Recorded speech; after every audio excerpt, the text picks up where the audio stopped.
Yo, yo, yo guys! Check, kamusta mga idol? So ayan, mag-update tayo ngayon tanghali ng Miyerkules mga Lodi. Gravities, no? Ang ating mga news ngayon. So kanina madaling araw, nagkagulatan mga Lods, no? Medyo nag-uptrend.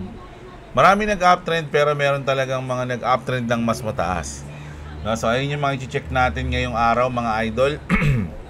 Itignan natin kung bakit o ano yung mga news ngayon na malulupit, lalo na yung sa Trump family. Ang daming news ngayon sa Trump family mga idol, at nadamay na nga ang Kronos o yung crypto.com mga lord. So napakatindi ng mga news natin ngayon mga idol. So kapit lang kayo, magbabalita na tayo ngayong araw na ito.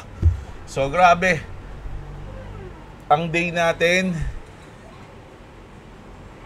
Kita niyo yan mga idol, no? Yung Kronos na yung ibabaw 33.4% sa day. Pero sa hours natin, syempre, goods pa rin yan, no?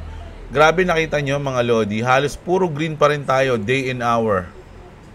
Di ba? So kung babalikan nga natin yung trade natin, ayan, no? Positive na ulit tayo. No? Positive tayo ng 1.8. Oh, ayan, positive yung trade natin, no?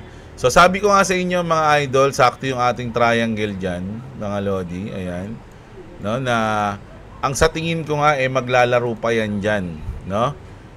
Pwedeng pero may chance din kasi na mag-break na siya kasi magsi-September na mga idol, pero pwede rin namang magganyan siya. So pwedeng ilang beses niyang balikan yung position natin bago siya lumipad.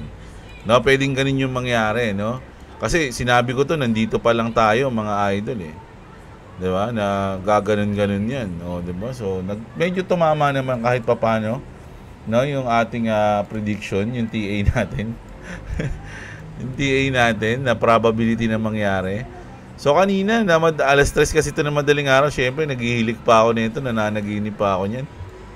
So umabot siya dito. So sa tingin ko ata mga nasa 3,000 na sana yung profit natin diyan, oh, 'di ba? Pero syempre, hihintayin natin kung ano yung mangyayari dito sa trade na to, mga idol, no? So naisip ko tuloy, ilang beses na sana ako nag-profit kung nag-ano ako dito, nag-wave, no? Kasi dito tayo naka-position eh, oh. Ito yung pinaka-position natin. So kung nag-profit ako dito, tapos nag-abang ulit ako or nag-short, oh, tapos nag-position ako dito, pwede na sana, ilang beses na sana tayo nag-profit, no? Titingnan, kaya lang hindi kasi natin alam yan na ganyan yung mangyayari mga Lodi. Alam nyo naman yan, trading yan eh. Diba? So ganun mga Lodi. So mag-news na tayo ngayon. Bago ang lahat, palike muna ng video natin. So sa mga hindi pa nakasubscribe, subscribe na kayo mga Lodi, para lumupit ang ating pagbabalita. No? At syempre shoutout sa mga sumusuporta sa channel natin using super thanks and membership mga Lodi. So grabe. So ito na, mag-news na tayo ngayon. Unang news natin, pakinggan natin si Howard Lutnick. Mga idol, breaking to. US Department of Commerce to begin ensuing economic data on the blockchain. So gagamit na sila ng blockchain mga idol, no? Check natin. Two more things. The Department of Commerce is going to start issuing its statistics on the blockchain, because you are the crypto president, and we are going to put out GDP on the blockchain so people can use the blockchain for data distribution, and then we're going to make that available to the entire government so all of you can do it. We're just ironing out all the details so we can do it. Ang tanong mga idol, anong blockchain ang gagamitin nila? Ayun ang ano yan. Ayun ang tanong dyan mga idol, no? Sa tingin nyo, marami nagsasabi dito, sabi Hedera daw, o ayan, Hedera, pa. Kami ako nakita kanina, nirefresh ko lang, nag-iba na.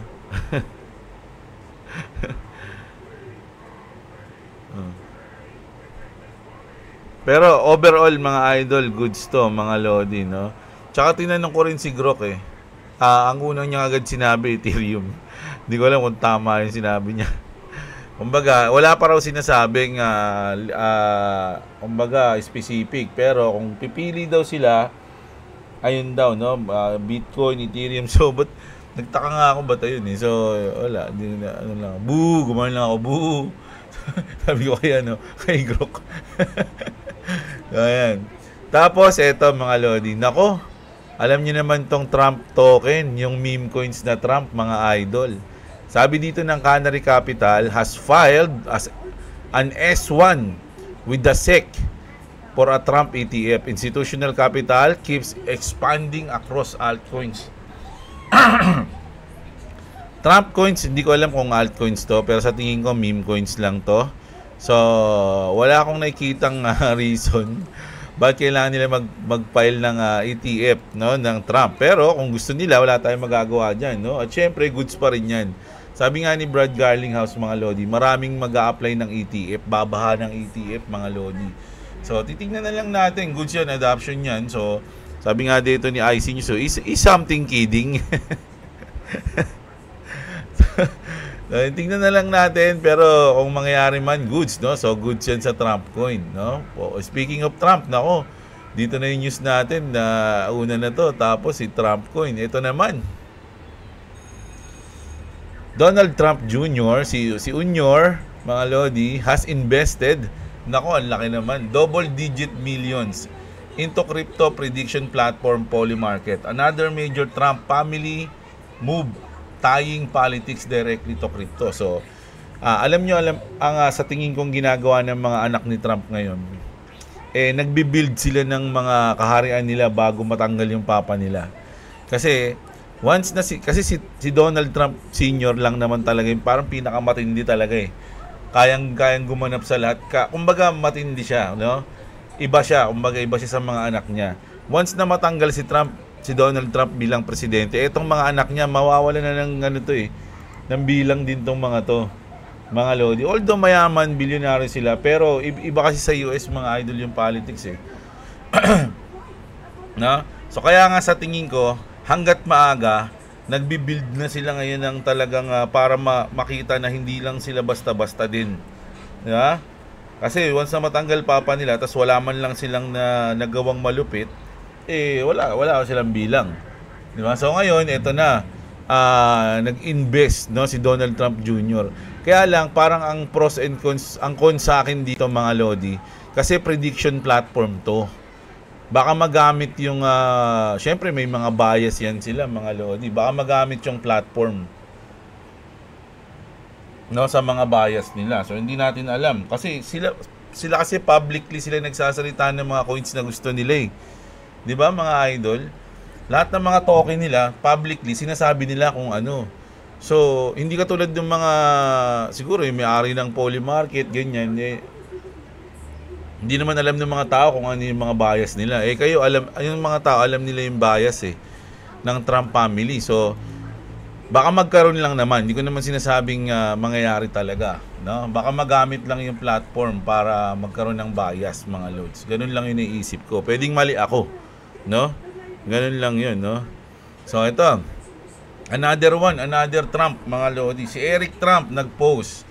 Breaking, tomorrow we ring the Nasdaq open bell. So, ito na nga yung World Liberty Pi, no? World Liberty Pi. Tama ba? Tama, di ba?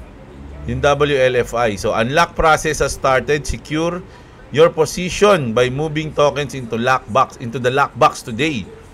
So, initial claim begins. So, sa September 1 kasi ito lalabas, mga Lodi. May plano rin akong mag-trade dito paglabas nito, no? Kasi syempre magiging volatile to pagpasok ng una eh. So, naisip ko rin din na mag-trade dyan. Naisip ko pa lang hindi ko pa sinasabi mag-trade ako. Kaya nga sabi di, ayun, World Liberty Finance. Financial pala, World Liberty Financial. Sabi dito, World Liberty Fi isn't just another DeFi protocol. They're coming up with their own exchange. No, meron silang sariling exchange. World Liberty Fi app long with lending and borrowing. Nako, itong lending and borrowing, goods to, mga Lodi. Pero may pros and cons din dito, mga idol, no, sa lending and borrowing. Hindi, kumbaga, goods yan, pero meron ding mga negative effect yan, mga Lods. No? Hindi naman perfect lahat eh. In the future, World Liberty Financial could become everything up and World Liberty Finance will power it. Ayan. Etong coins na to daw is ang magpa-power sa World Liberty Financial app. o yung sabi nga nila magkakaroon daw ng crypto exchange o magiging everything up. Alam niyo everything up, narinig ko to, sinabi ni Elon Musk, ang gagawin niya sa X o dito sa Twitter, gagawin niyang everything up, di ba? Lalagay niya rin to ng mga crypto exchange, ganun, swap, ganyan. Alam ko, narinig ko rin yan sa kanya. So hintayin natin tong paglabas ng World Liberty Fi. Tignan natin kung kaya talaga nila, kung ano yung kaya nilang magawa, mga lodi, no? Which is goods naman. Kung makakatulong, mapapadali yung mga trading o magkakaroon talaga ng everything up, bakit hindi? Di ba? Ganun lang yan, mga lodi. Pero syempre, Trump family yung malupit dito, mga lodi. Kaya nga sabi ko sa inyo, gumagawa sila ngayon ng ano nila ng mga stepping stone nila, mga lods no? Ayun yung sa tingin ko. Kasi syempre si daddy nila hindi naman habang buhay sa posisyon yan, mga idol, no? So talagang gagawa sila ng pangalan nila, sarili. Kasi pag nawala si daddy, nako, baka ewan ko na lang. Maging another na lang sila. Para mga nag-i-invest lang. Tapos matatalo, parang ganun. Pero syempre sila, iba yan. Tuturuan sila ng daddy nila if ever. Speaking, nako, ito na si Trump. Ito yung dahilan kung bakit nag-pump si Cronos, mga lodi, ng almost 40%, mga idol. Trump media strikes 6.4 billion deal with Crypto.com. Ayun pala, kaya naman pala. A new Trump-backed SPAC will form Trump Media Group Cronos Strategy o yung Cross Strategy funded by 1 billion in Cronos token and cash and warrants plus 5 billion credit line from York Bill. Massive move linking politics and crypto. Ayan, nagli-link na yung politics at crypto. Mga idol, nako, mukhang sa Pilipinas kaya mangyayari ba yun? Mag-link yung crypto at politics. Alam niyo, nagulat ako sa portfolio ko kanina. Kasi hindi naman Cronos yung pinakamataas sa akin kanina na coins o kahapon. Kasi nag-invest ako sa mga, sabi ko nga sa inyo, nag-invest ako nung nakaraan, halos mga 8 coins na tig 20k. Pare-pares lang sila ng presyo, tig 20k lang. No, ganun.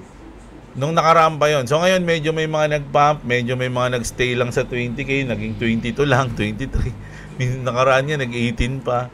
So, nagulat ako na yung kasi may isa akong coins na humataw mga lodi nung una, nagulat ako no, isa siya sa mga ISO coin, humataw siya nung una, so halos nagdoble nga siya tapos ngayon medyo nag-correction yung token na yun. Ngayon pagtingin ko kanina sa portfolio ko, uy, si Cronos na yung pinakamataas.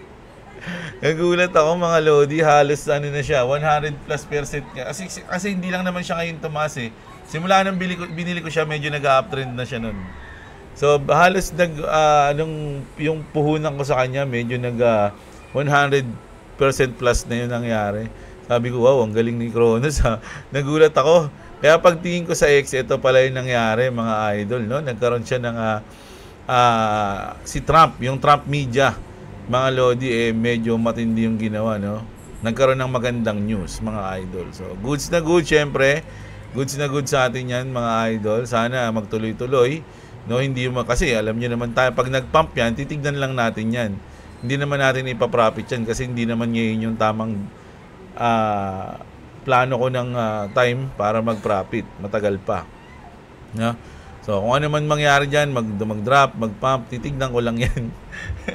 Mga lord, sana lang magtuloy-tuloy, di ba? So, ganun lang. Tapos, ito naman tayo, Gravities naman. Ako, mag-alt season na.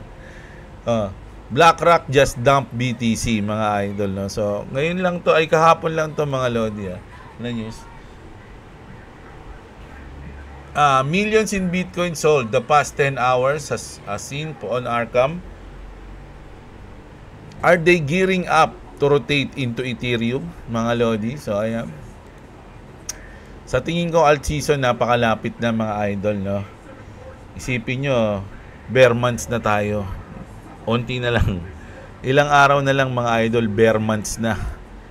No, ito na yung parang sa tingin ko na mag-uumpisa ang lahat, mga lodi, sa bear months. So, normal lang na makita tayo na bumababa yung Bitcoin dominance, tas mapupunta na sa mga altcoins. No, na alam niyo na yung pace niyan, pinakita na natin sa inyo, 'di ba? Tapos hindi lang 'yan mga idol, no, na nagbebenta yung Bitcoin. Marami nagbebenta ng Bitcoin. Ito pa. Dump your Bitcoin before the whole Ponzi collapses into dust. Anyone paying attention knows how worthless and unsustainable this market is. The long-term holders and maxis have already cashed out big. Nag-withdraw na daw yung mga long-term holder na maxi. Data proves they're pocketing more this cycle than any prior cycle. So, mas marami raw take profit ngayong cycle. When this bubble burst, we will never see all-time high again. The crashing sell pressure screaming through the market is a dead giveaway. We're at the very peak, sabi niya, no? Don't say I didn't warn you. So, ito kasi yung chart na pinakita niya. So, mas maraming nag-take profit ngayon, mga lodi, na mga long time holders, no, yung LTH, no, mas marami daw mga idol. So, pero hindi kasi ito si Jacob King, medyo galit talaga to sa Maxi. So, medyo naging over, sa tingin ko lang, no, hindi naman magiging ganun. Pero ang pinaka point dito maraming nagpa-profit ngayon ng mga Maxi o yung mga long time holders na Maxi, mga idol. Ayan. So ano ba mangyayari sa alt season natin if ever, mga idol, no? The historical alt season starts right now. BTC peaked and liquidity flows into alts. Every $100 will turn into 100,000. Wow. Hindi. Kasi ano rin yan, medyo OAD niyan, mga lodi. Dito lang, ang gusto ko lang dito, ito yung pinakita niyang chart, no? So sabi niya, nandito daw tayo sa may halos half na to, mga idol, no? Halos half na tayo. So pwede pa tayong umangat, mga lodi, kahit pa paano yung alt season natin. Tandaan nyo, once na mag-alt season, ayon sa history, mga lodi, lahat yan nagpapump. Pero meron talaga mga piling coins na nagtuto the moon, no? Merong mga coins na nagte-10x, 5x, 20x, pero meron talaga makikita mo ng mga nagwa 100x. Nagwa 100x na gano'n. So, ayun yung dapat ma-champion mo kung magaling ka. Kaya lang walang nakakaalam nun, mga lodi. At kung may nakakaalam man nun, hindi nila sasabihin yun. Baka makasabay ka pa Diba? Kaya mas maganda, marami kang hawak na coins. So, tulad natin, nag-diversify tayo.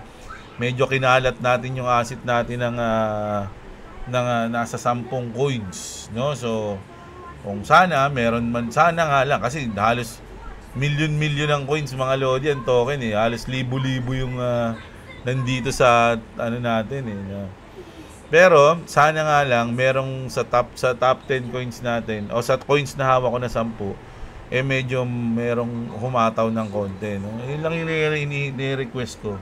At saka na lang tayo babawi at bibili ng Bitcoin sa next cycle, mga lodi, no? Sa pagka-bear market na.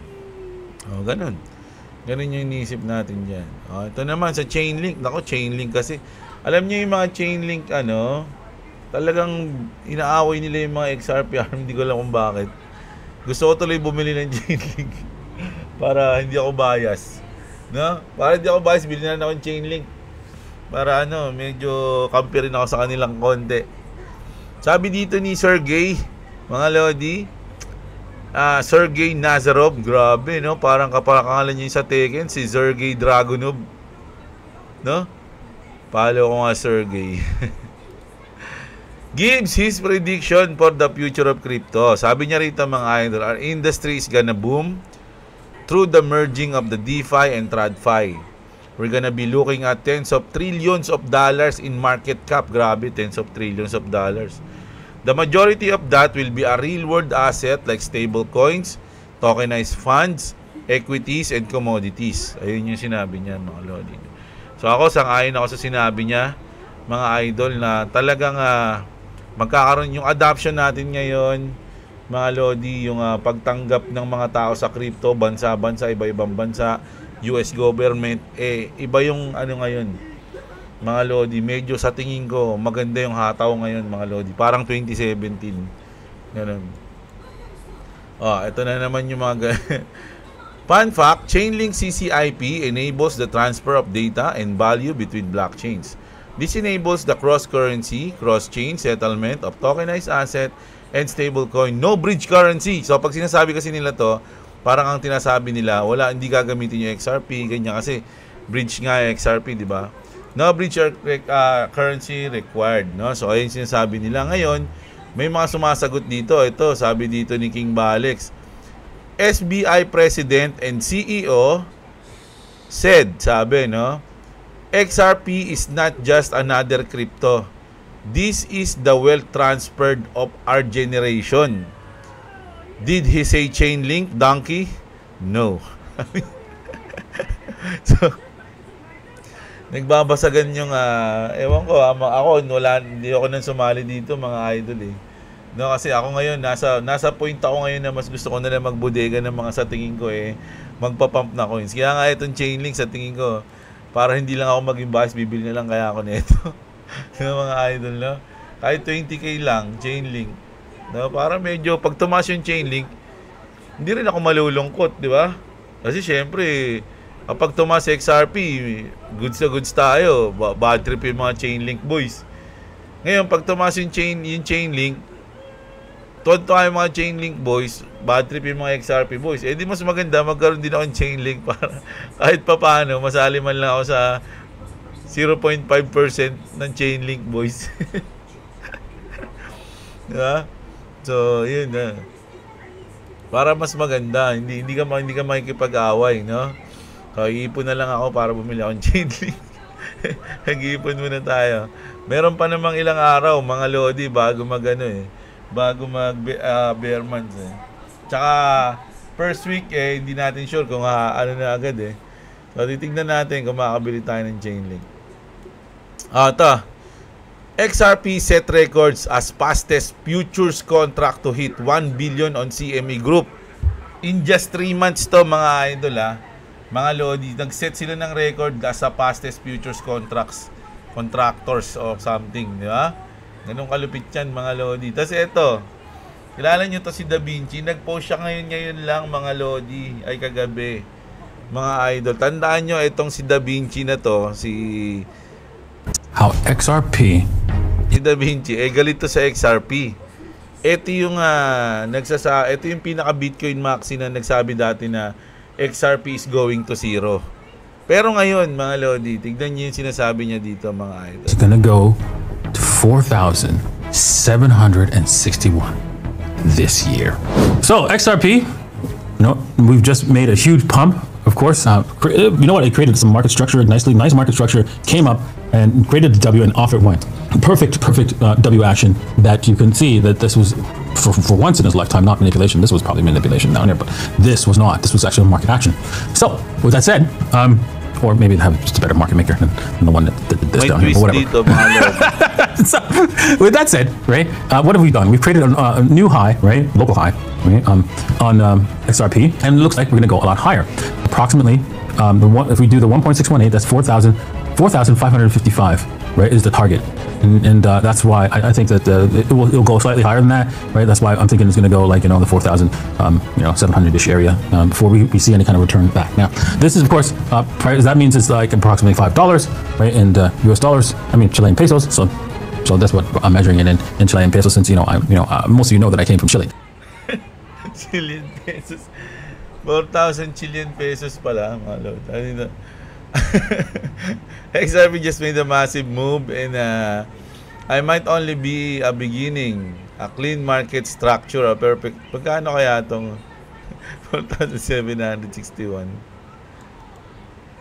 CLP, check natin. Nakinukulit tayo ni Kalbo Ay, gagi. Ito.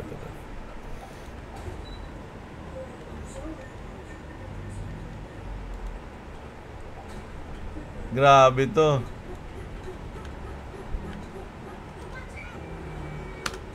So nasa 200 din, mga lodi. 200 pesos. Dollars natin to. US. Ay, mali. Ba't ganun? Bawal.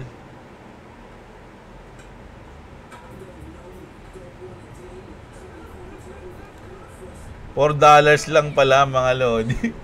So, ang sinasabi niya, 4,761 mga lodi, aabot daw si XRP, which is Chilean pesos daw yon. Chile pesos ba yan? Hindi ko alam eh. So, ayan, Chilean peso. So, which is $4 lang daw mga lodi. So, ganun nila gawin, parang pinagtatawanan yung XRP mga lodi, no? So, hindi sila naiiniwala. Samantalang dati sinabi nito, aabot ng $24. So, iba-iba na sila ngayon mga lods, no? Alam nyo, yung mga tawag dito, mga Chainlink boys, dati, ilang beses na yan mga lodi na merong mga talagang nagta-trash talk sa XRP. Una, yung mga Bitcoin Maxi. Pangalawa, yung mga Ethereum. Tapos ngayon, Chainlink. No? So, nakakapagtaka lang mga idol, no? Parang napakadaming galit sa XRP. Pero kung titignan nyo siya mga lodi, is number 3 siya. Mga idol. Number 3 siya dito, mga lodi. At nausadan niya na yung BlackRock sa market cap. Mga idol, no? Yung BlackRock nausadan niya na. Tapos siya number 3 siya dito overall. Pero nakakapagtaka, ba't ang daming galit, mga idol? Ayun yung nakakapagtaka dun, mga lodi. Ayun yung kailangan nating malaman. Galit na galit sila sa XRP. So, hintayin natin, no? Kung ano mangyayari. Kung ano yung magiging... alam nyo, gusto ko nga yan eh. Kasi once na marating ni XRP yung mga naisip natin sa kanya, mga idol, yung mga yan, yung mga tao na yan, yung mga galit sa XRP, naku, gustong-gusto ko makita yung mga mukha niya, mga yan, mga lord. Ano yung magiging reaction nila, no? Kung anong, nako, nakaka-excite. Nakaka-excite yun, mga idol, no? So, ayun. Ayun ang news natin ngayon, mga lodi, ngayong Miyerkules. So, mamayang gabi, mag-update ulit tayo. Sana na-enjoy niyo yung ating video ngayon, yung update natin, no, yung ating mga news. So, sana na-enjoy niyo, no. So, maraming salamat sa mga nanonood mo. Sana huwag niyo kalimutang i-like yung video. At syempre sa mga wala pang crypto exchange diyan, mga idol, check niyo yung link diyan sa description sa baba natin. At pag mag-download kayo sa cellphone, nandiyan yung code natin para makakuha kayo ng mga discounts and bonuses sa BitGet, no. So, ayun lang. Kita-kits tayo. Maraming salamat sa mga nanonood, mga idol. Magandang araw sa inyo, mga kapatid. At what's up mga lodi?